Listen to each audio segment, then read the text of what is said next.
The devils a part timer season 3 episode 10 की शुरुआत में हम लोग अमानी को देखते हैं, जो कि कहती है कि आज काफी ज्यादा गर्मी है, क्यों ना बाहर लेट पी है, क्योंकि वैसे भी हम लोग को परमिशन है फ्रिज को यूज करने की। इस पर चियो कहती है हाँ ठीक है, मैं आपके लिए भी वो डाल देती हूँ। ऐसा बोलने के बाद अब वो बार्ले टी को डालने लगती है।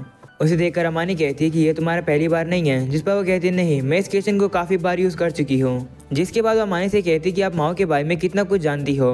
तो अमानी कहती है मुझे इतना पता है कि वो अर्थ से नहीं है और वो एक इंसान नहीं है, वो मैजिक का यूज कर सकते हैं, इसका मतलब वो डीमन या फिर कुछ और होगा। और मैंने उसे एमिली के ग्रुप से लड़ते देखा, इसका मतलब वो इस वर्ल्ड में भाग कर आया है, और क्योंकि उसका मैजिक चलाया गया है उसे यहाँ पर पार्ट टाइम काम करना पड़ रहा है। ये सुनकर चियो कहती है कि आपको तो माओ के बारे में सारा कुछ ही पता है। जिसके बाद अम्मा ने चियो को अपनी पावर्स भी दिखाती है।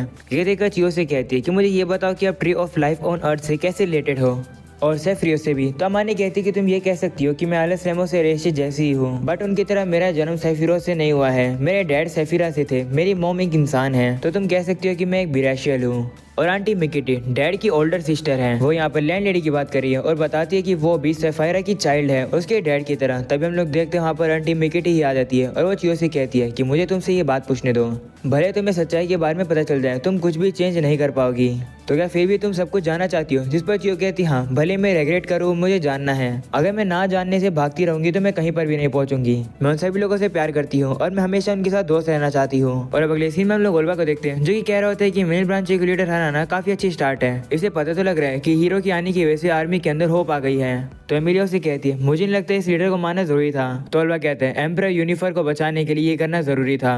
और अब दूसरी तरफ हम लोग आशिया को देखते हैं, जो कि सभी डीमंस को बताता है कि तुम्हारे लीडर को मारने वाली एमिलिया ही होगी और वो हेवंस की में आने वाली है। ये सुनकर सभी हैरान होते हैं और कहते हैं क्या एमिलिया एंटी इस्लाम में है, लेकिन क्यों। तो आशिया कहते हैं शायद से हेवन का मतलब है डीमन रैल्म को कमजोर बनाना और डीमंस को मार के इंसानों के अंदर फेथ को बढ़ाना।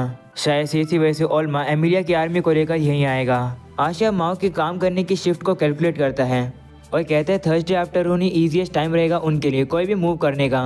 आशिया उन लोगों से कहते हैं कि एम्परर यूनिफर कहाँ पर है, मैं होप करता हूँ तुम लोगों ने उन्हें मारा नहीं होगा। जिस पर वो कहते हैं नहीं, हमने नहीं मारा है क्योंकि वो काफी ज्यादा इंपॉर्टेंट है, हमने उसे क्लाउड रिट्रीट में बंद कर रखा है। ये सुनकर आशिया कहते हैं मुझे उसके पास ले जाओ, मुझे उससे बात करनी है। तब डीमंस भी मान जाते हैं और वो उसे ले जाने लगते हैं। और अब अगले सीन में हम लोग देखते हैं माओ काफी गुस्सा होता है क्योंकि सूजनो उसे नहीं ले जा रही होती है, क्योंकि माँ के पास लड़ने के लिए मैजिक नहीं है। इस बात से माओ काफी ज्यादा गुस्सा हो रहा होता है। वहीं सूजनो से कहती है कि तुम यूजफुल नहीं रहोगे, इसलिए हमारे वापिस आने तक का वेट करना। ये सुनकर माओ बेशद को उठाने लगता है और उसे पूछता है कि मेरा मैजिक वापस क्यों नहीं आ रहा है। वहीं आशिया काफी नींद में होती है, वो माओ से कहती है कि मुझे खाने दे दो। ये सुनकर माओ को गुस्सा आता है और वो उसे मारने वाला होता है, लेकिन तभी सूजन उसके हाथ को पकड़ लेती है और कहती है तुम कुछ भी नहीं कर सकते हो, समझने की कोशिश करो। लेकिन माँ अब भी नहीं मान रहा होता है। वहीं पर एशद वापिस से खाने की बात करती है तो माँ अब उसको मारने वाला होता है, लेकिन तभी एल्बर्ट आकर माँ को पूरी तरीके से पकड़ लेता है। उसे काफी दर्द होने लगता है और वो अपनी हार मान लेता है। तब सूजनों से कहती है जरा शांत हो जाओ, इसमें तुम्हारी कोई भी गलती नहीं है। जिस पर माँ कहता है कि मैं छुट्टी लेकर यहाँ पर आया हूँ, अगर मैं लड़ूंगा नहीं तो मेरे यहाँ आने का फायदा क्या हुआ। तो सूजनों कहती है मैं नहीं चाहती कि तुम अपनी पावर के बिना लड़ो, तुम चोटिल हो जाओगे।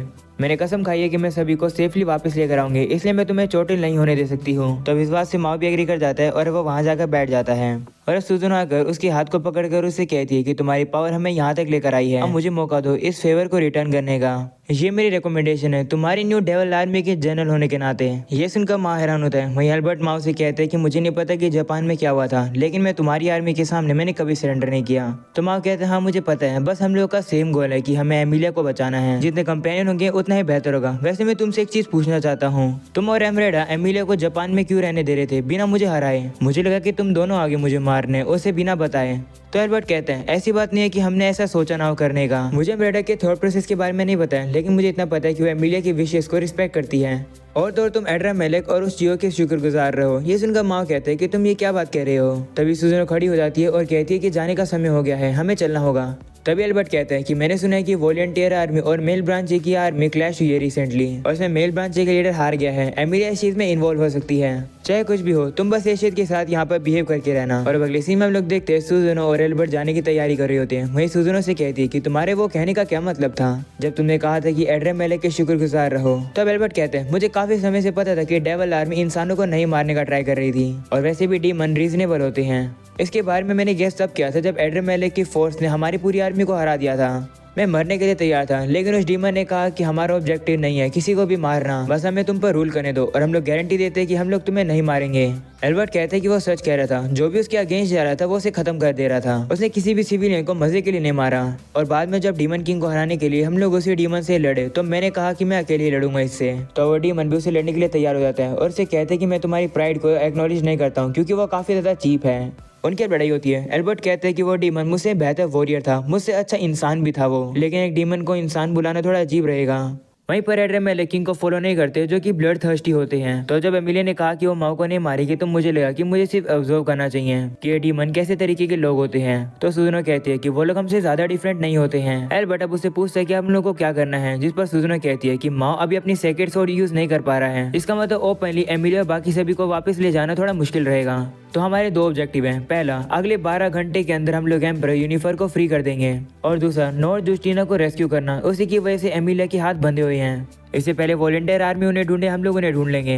ये सुनकर एल्बर्ट शॉक होता है और कहते हैं क्या तुम्हारे कहने का मतलब हमें सिर्फ एमिलिया के डैड को ही नहीं बल्कि एम्परर यूनिफर को भी किडनैप करना है। तो सुजुनो कहती हाँ हमारे लिए ये इम्पॉसिबल थोड़ी है, मैंने बहुत देख लिया बिना किसी बात पे डीमंस और इंसान की लड़ाई को, हम लोग वो सब कुछ करेंगे जिससे हम लोग आर्मियों को लड़ने से रोक सकेंगे। तब इस बात पर एल्बर्ट मान जाता है और अब अगले सीन में हम लोग देखते हैं शाम हो जाती है। वहीं पर माओ वेट करता करता परेशान हो जाता है और अबेशियत अभी भी सॉरी होती है। तो माओ गुस्से में उसके मुंह पर पिलो मार देता है और कहता है उठ जाओ। वहीं अबेशियत भी खड़ी हो जाती है और कहती है कि तुमने मुझे क्यों उठाया, मैं खाना खाने वाली थी अभी सपने में। तो माओ से कहते हैं कि चलो ट्रेनिंग करने का समय हो गया है, जिस पर अबेशियत कहती है कि बिना खाना खाए मैं कुछ काम नहीं करने वाली।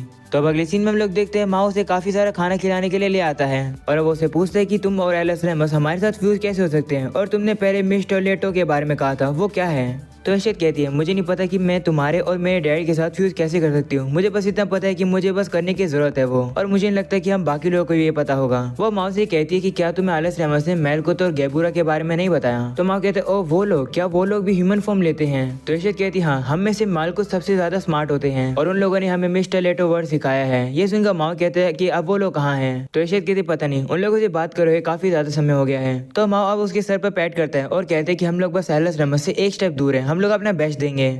ये सुनकर एशिया तो ज्यादा एक्साइट हो जाती है और अब वो खाना काफी ज्यादा ऑर्डर कर देती है जिसे वो खा ही नहीं पाती है। तभी हम लोग देखते हैं वहाँ पे कुछ पटाखे फूटने लगते हैं। ये देखकर माओ और एशिया थोड़े हैरान रहते हैं। तो दुकानदार उन्हें बताता है कि ऐसा बुराई को दूर रखने के लिए किया जाता है, सभी लोग को डर है कि हमारे नेशन की शांति वापस से खराब ना हो जाए। ऐसा बोलने के बाद अब वो उनके बचे हुए खाने को उनके लिए पैक कर देता है और उन्हें कहता है कि इन्हें सुवीनियर के तौर पर रखो, ये गुड लक होते हैं। वहीं हम लोग एशिया को देखते हैं जिसके पेट में दर्द होने लगता है क्योंकि उसने काफी खाना खा लिया है। तो माओ से कहते हैं चलो हम लोग अब पैदल पैदल मार्केट चलते हैं जिससे कि तुम्हारा खाना भी हजम हो जाएगा।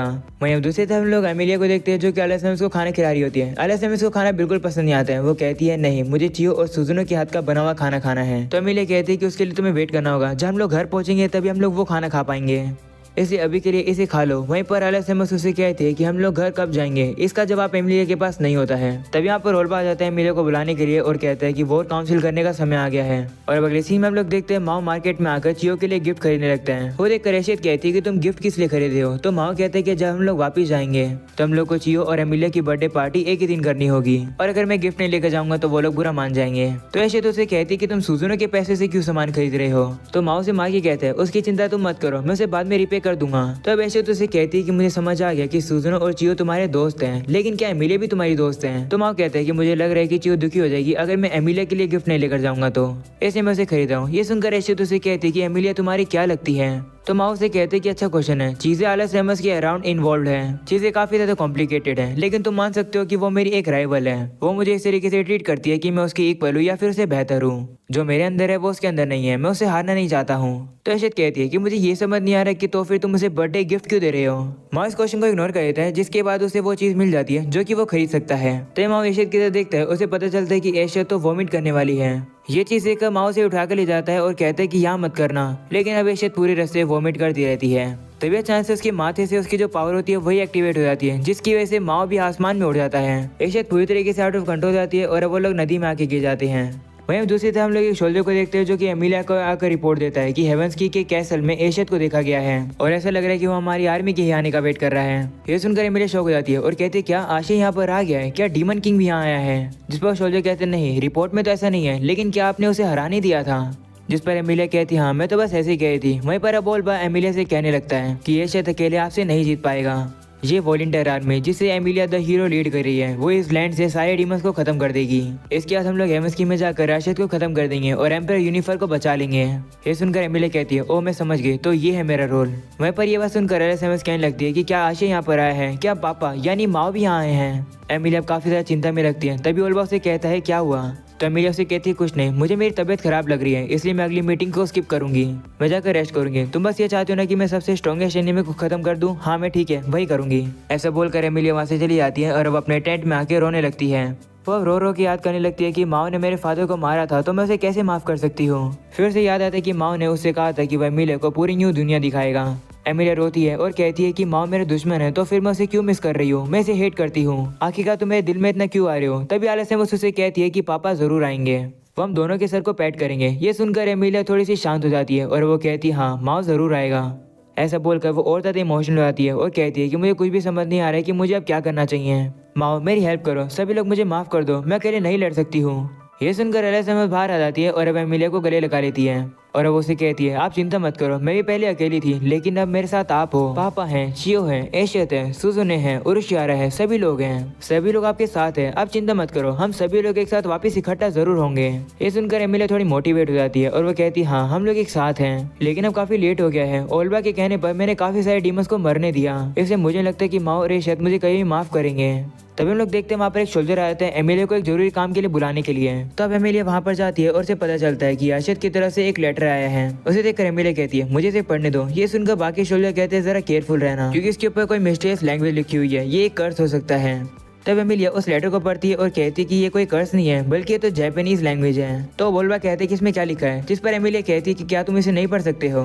तो ओल्बा कहते हैं नहीं मैं कुछ ही वर्ड पढ़ सकता हूँ, जैसे यहाँ पर लिखा है चिल्ड और यहाँ पर लिखा है रेवेंज या फिर रीपे, तुम्हें बता दो इसमें क्या लिखा है। तो एमिलिया कहती है कि ये मुझे खुद ही समझ नहीं आ रहा है। इसमें लिखा है कि मैंने कसम खाई थी कि तुम्हें मैं पे बैक करूंगा हिया याको और जिंजर बर्ड के लिए। ये सुनकर ओल्बा बाकी सोल्जर कहते हैं कि वो क्या होता है। तब एमिलिया उन्हें बताती है कि एक डिश होती है और ये ऐसे ऐसे इंग्रेडिएंट से बनता है। ये सुनकर वो लोग कहते हैं कि ये तो कोई डिमोनिक इंग्रेडिएंट लग रही है। तब एमिलिया उन्हें बता रही होती है टोफू के बारे में। तभी उसे याद आता है कि जब वो अर्थ पे थी तो बाकी सभी लोगों के साथ वो टोफू ही खाई थी, वो भी जिंजर बर्ड के साथ। एमिलिया समझ जाती है कि इस लेटर में जो लिखा है उसका मतलब है कि वो माओ है जो कि एमिलिया को पे बैक करने के लिए आ रहा है। वहीं बोलबा से पूछता है क्या हुआ। तो एमिलिया कहती है कि हमें हेवेंस की में अभी के अभी चलना होगा, ये कोड है। आशिल हमें कह रहे हैं कि हम अपने ट्रूप्स को वापस ले लें अगर हम लोग सर्वाइव करना चाहते हैं तो, नहीं तो आशिल चिल टोफू और जिंजर का यूज करेगा डीमन किंग से भी ज्यादा पावरफुल होने के लिए। ये बात एमिलिया को झूठ कहती है क्योंकि इन लोगों को क्या ही समझ आने वाला है। वो लोग एमिलिया की बात में आ जाते हैं। वही एमिलिया कहती है कि हम लोग को जल्दी करना होगा नहीं तो हम लोग लेट हो जाएंगे। इस पर ओल्बा मान जाता है और वो सभी ट्रूप्स को ये बात बताने चला जाता है। वहीं एमिलिया अब काफी ज्यादा खुश हो जाती है और कहती है कि माओ मुझे बचाने के लिए आ रहा है, जब तक वो आएगा उससे पहले जो मैं कर सकती हूँ मुझे करना होगा। एमिलिया काफी ज्यादा अच्छा फील कर रही होती है तो एलिस रैमस उसे कहती है कि क्या आप अच्छा फील कर रही हो अब। तो एमिलिया कहती है हाँ पता नहीं कैसे अब मैं और ज्यादा बेहतर फील कर रही हूँ। एमिलिया बाहर आ जाती है और कहती है कि जो कुछ मैंने किया है शायद से माँ मुझे उसके लिए कहीं माफ नहीं करेगा और इस बार शायद से हम लोग असलियत में जानी दुश्मन बन जाएं, लेकिन फिर भी मैं होप नहीं हारूंगी। और अब इसी के साथ हो जाता है ये एपिसोड यहीं पर खत्म। पसंद आया तो लाइक कर देना, चैनल पर नहीं हो तो सब्सक्राइब कर देना। मिलते हैं अगले एपिसोड में, तब तक के लिए बाय बाय।